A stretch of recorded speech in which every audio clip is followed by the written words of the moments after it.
À vous maintenant. Yeah.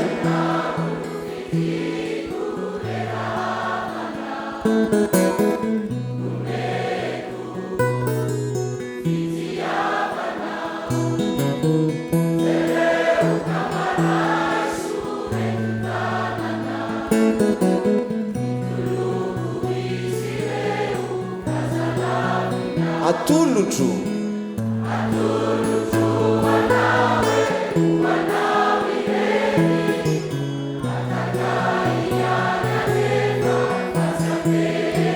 Azatuska.